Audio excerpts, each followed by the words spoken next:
जय श्री राधे। आज मैं आप सभी को एक नया अंदाज में नया वीडियो लेकर के आई हूँ और इस वीडियो के लिए ही खास करके मैं एक न्यूज चैनल खोली हूँ जिसका नाम है अपना लोक।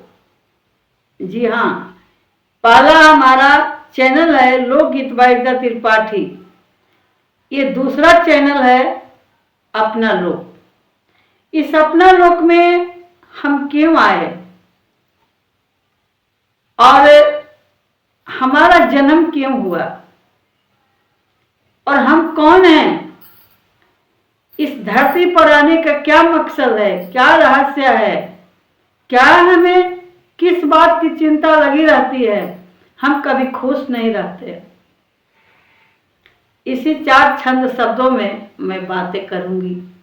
अगर मेरे बात से कोई गलती शब्द निकल जाती है तो प्लीज आप सभी लोग माफ करेंगे, क्योंकि मैं थोड़ा कम पढ़ी लिखी हूँ, लेकिन हमें लगा कि इस तरह का वीडियो अवश्य बनाना चाहिए और मैं ये वीडियो लेकर के आई हूँ। अभी तक इस तरह का चैनल तो काफ़ी होगा।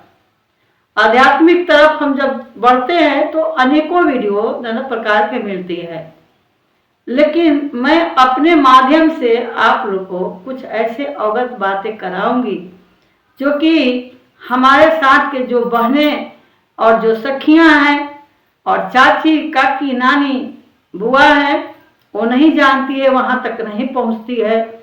जो पढ़े लिखे होते हैं वो तो कई प्रकार के बुक्स वगैरह पढ़ लेते हैं, लेकिन हमारी माताएं बहनें नहीं पढ़ी लिखी रहती है, उन्हीं के लिए मैं एक वीडियो लेकर के आई हूँ। तो सभी माताओं को हमारी तरफ से सदर प्रणाम है और सभी पूजनीय को भी चरण छू के प्रणाम है। कोई त्रुटि हो जाती है तो हमें माफ कीजिएगा, क्योंकि आप सबों की प्यारी एक छोटी बेटी हूँ और बड़ी खुशी से इस वीडियो को लेकर के आई हूँ। सवाल तो बड़ा ही कड़वी है और इस कड़वी का जवाब कौन दे सकता है।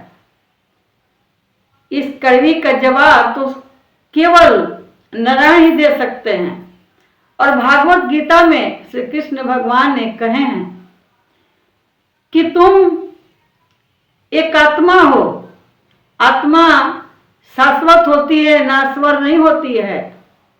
तुम एक सूक्ष्म प्राणी हो और तुम्हारा शरीर नाश्वर होता है। जब तुम मरते हो तो तुम्हारी जो आत्मा है वो कहीं न कहीं जाकर निवास कर लेती है, कोई बेटी के, कोई बेटा के, कोई चाचा के, नाना के, काका के, ऐसे अपने रिश्तेदारों में निवास कर लेती है। लेकिन आत्मा जो होता है वो तो चली गई, जो शरीर है वो सूक्ष्म पड़ जाता है और उस शरीर को जलाने के बाद केवल राख ही हो जाता है। लेकिन फिर भी हमारा गहरा चिंता रहता है। आप जानते हैं कि चिता और चिंता में बिंदु मात्र का केवल अंतर है।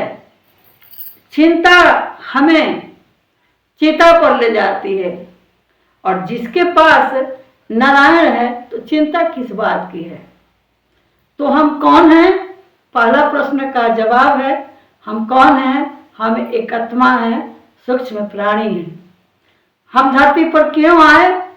तो हम एक दूसरे को सुख दुख बांटने के लिए आए। और हमारा रहस्य क्या है?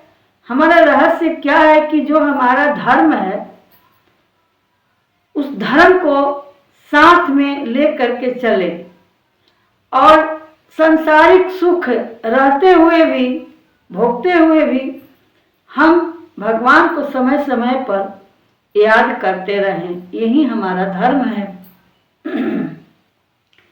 लेकिन हम डर जाते हैं, काफी डर जाते हैं और जितना डरते हैं उतना ही हम मजबूत होते हैं।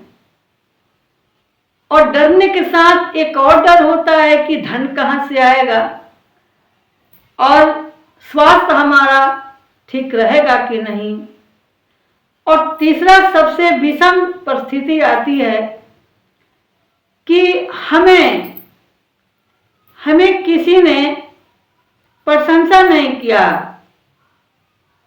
इस बात का ज्यादा ही जिज्ञासा रहता है। और धन, लोभ और ईर्ष्या, ये तीनों का बंधन बंधा रहता है। अब उसी में जो समझता है वो समझ जाता है, जो नहीं समझता है वो पछताता है।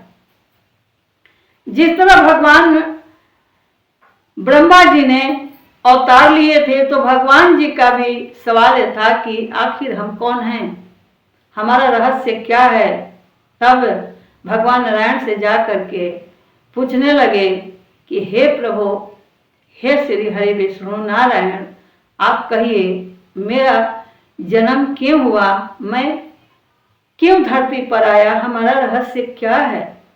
तब भगवान श्री हरि विष्णु नारायण ने समझा करके बताए हैं कि हे ब्रह्मा जी,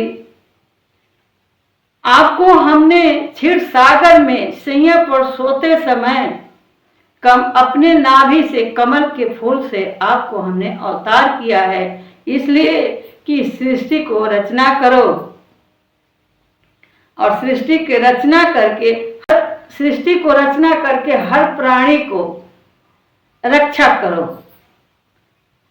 काफी विद्या, ज्ञान और काफी त्याग परिश्रम के बाद इस बात का मूल भाव ब्रह्मा जी ने समझ पाए थे, वो भी ब्राह्मण श्री हरि विष्णु के माध्यम से।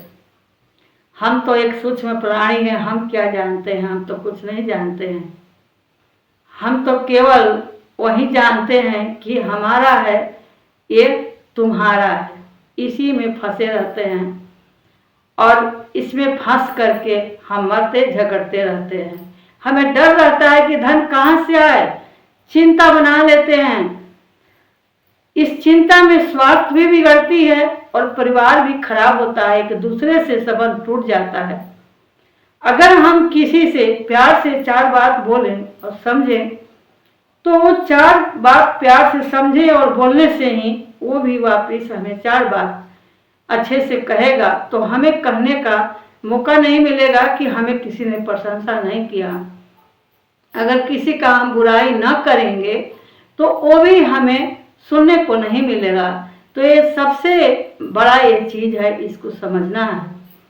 और धन में लोभ, लालच और ईर्ष्या, ईर्ष्या तो कभी किसी से नहीं करना चाहिए।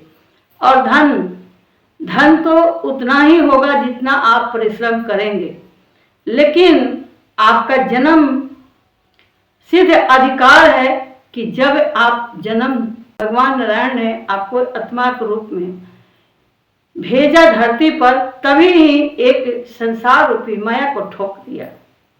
और संसार रूपी माया को लेकर के हम इतना डूब गए हैं कि जिसने हमें भेजा है उन्हीं को हमें याद नहीं करते हैं। और याद क्या करते हैं, ये हमारी बेटी है, ये हमारे बहू है, ये बेटा है, ये पोते हैं, नात नातनी है, और उनको खाने, पहनने, लिखने, पढ़ने, शादी विवाह, आल जाल तमाम में हम फंसे रहते हैं और भूल जाते हैं। और धीरे धीरे हमारा बुढ़ापा का समय आ जाता है और फिर जहाँ से आए हैं वहीं पर चढ़ जाता है। यही पछतावा होता है, यही पछतावा होता है। तो हमारा रहस्य यही है कि बचपन में तो हमें समझ में नहीं आया और जवानी में भी हमने अपने परिवार में लगे रहे, लेकिन जब 50 साल के ऊपर से होने लगते हैं तो हमें कुछ सोचना चाहिए कि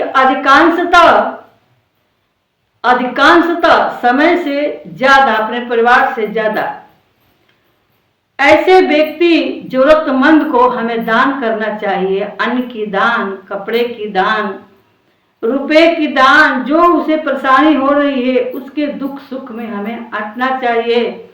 हमारे पास अगर 1 रोटी है तो आधा रोटी देने का हमें सोचना चाहिए कि अगर आधा रोटी हम खा कर रह जाएंगे तो हम तो जी जाएंगे, झोपड़ी में सोया है उसको भी दे देंगे तो वो भी जी जाएगा। अगर ऐसा विचार हम ले करके अभी की स्थिति में चलेंगे तो हो सकता है कि हमारा बुढ़ापा कट जाएगा और जो धरती पर आने का रहस्य है वो रहस्य भी हमें प्राप्त हो जाएगा, क्योंकि भगवान ने हमें जन्म दिया है केवल सुख सुविधा के लिए नहीं, हमें भगवान में श्रद्धा लगाने के लिए दिया है। तो हमें भगवान को समय समय पर याद करना चाहिए, भगवान को नहीं भूलना चाहिए, और किसी से द्वेष नहीं, किसी से दुश्मनी नहीं, किसी का गिलवा नहीं, किसी का शिकायत नहीं।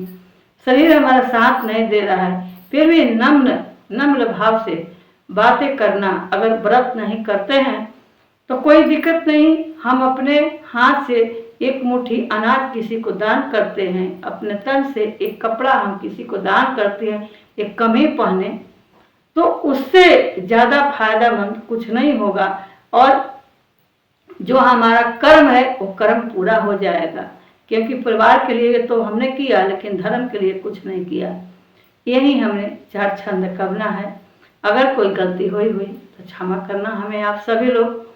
और ये अपना लोग नया चैनल है, इसे ज्वाइन जरूर ही कर लें। और ये कल का ही ये हमारा चैनल खुला हुआ है, अभी 2 सब्सक्राइबर हैं। जब ज्वाइन करें आप सभी तो नोटिफिकेशन ऑन करके करें, ताकि हमारा अगला वीडियो इससे भी बढ़ चढ़ करके आएगा। और कमेंट में जरूर लिखना कि मेरी वीडियो आप लोग कैसी लगी। अगर एक शब्द आप लिखेंगे तो मैं दोबारा से फिर बहुत बड़ी बात लेकर के आने वाली हूँ, जो आपने कभी सोचा भी नहीं है।